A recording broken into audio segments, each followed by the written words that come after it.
If someone were self-harming, what would be kind of the path that you guys at the Self-Harm Project would take them along to provide support? Yeah, so with our support, we're very person-centred and we sort of take a holistic approach to their life.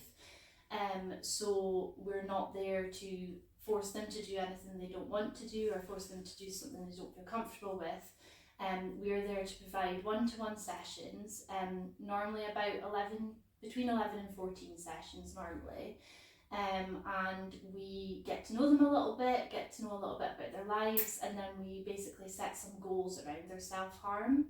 And it's very much what they would like to do, and they're in charge of their journey and we're just sort of there to guide them. And we can look at different resources. We have different toolkits that we can use depending on their goals.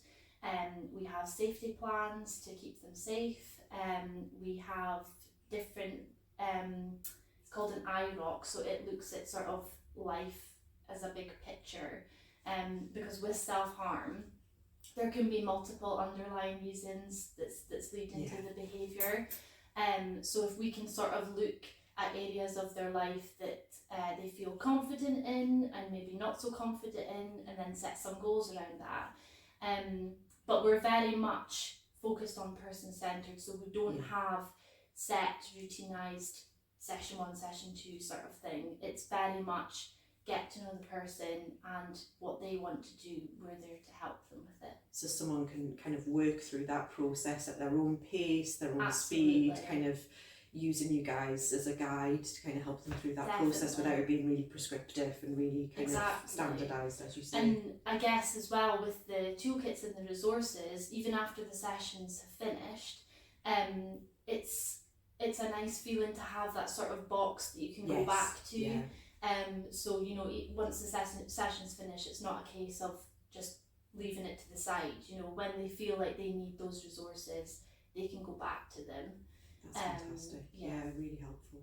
So what would you say to anybody who was maybe watching this video today at home and is currently self-harming and is looking to kind of reach out and get some kind of support? What would be the things that could help? So I think number one is we are classed as peer practitioners. So that means that we all have our own mental health history. So we all have our own lived experience, and we also have a passion for mental health and trying to break the stigmas around self-harm. So I would encourage anyone who wants to reach out. There's no pressure to refer straight away. They can contact us and have a chat and get to know a little bit more about what we do. We also have a website which is very good to have a look at some of the resources.